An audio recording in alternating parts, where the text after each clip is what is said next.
Hi guys! In my last video I talked a lot about books that I haven't read yet.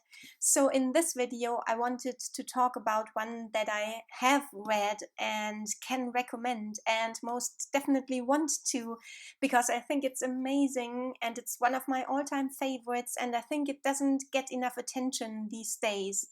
The book is The Last Light of the Sun by Guy Gavriel Kay. If you're not yet familiar with Guy Gavriel Kay, a lot of what he writes and what he has written is historical fantasy that is set in worlds and countries and empires that resemble our world, or countries, empires, etc. in our world very closely, but are given different names and often have a slightly different history. And that way the author isn't restricted by actual historical events and historical people and their biographies, but can develop his stories more freely. But he always honors the essence of the time and the culture that he's writing about, or at least ways what we nowadays think was the time's essence, a difficult topic. So, for instance, A Song for Arbonne, his novel A Song for Arbonne, is set in the medieval France of the troubadours. Under Heaven is set in 8th century China.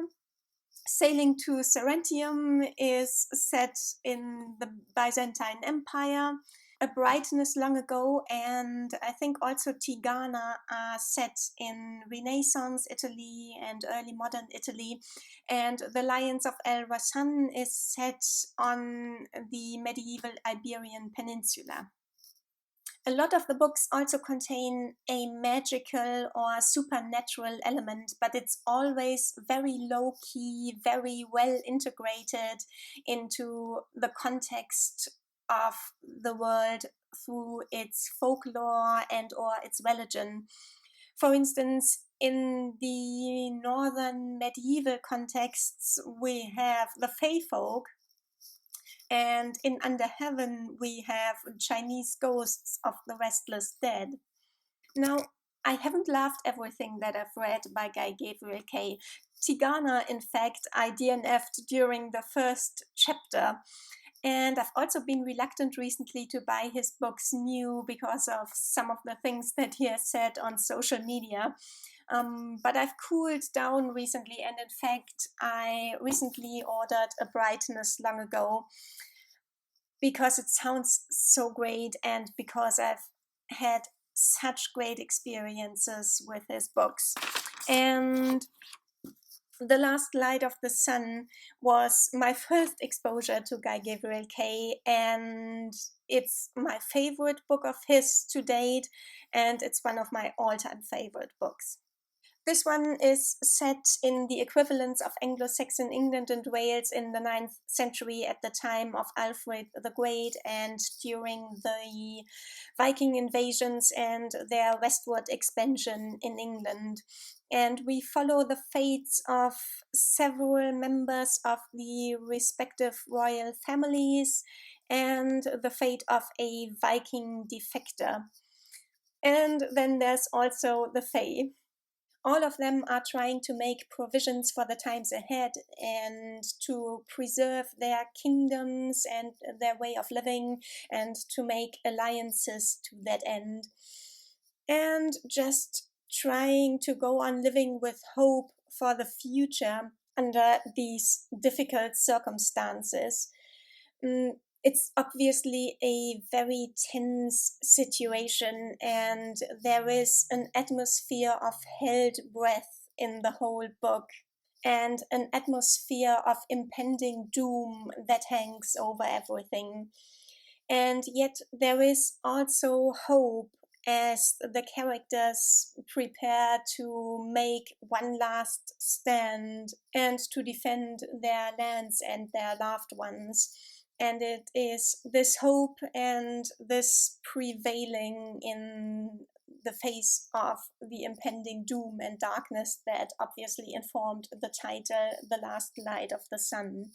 And this is really the essence of autumn, isn't it? It's the year throwing its last warmth and its last light into the face of the impending darkness.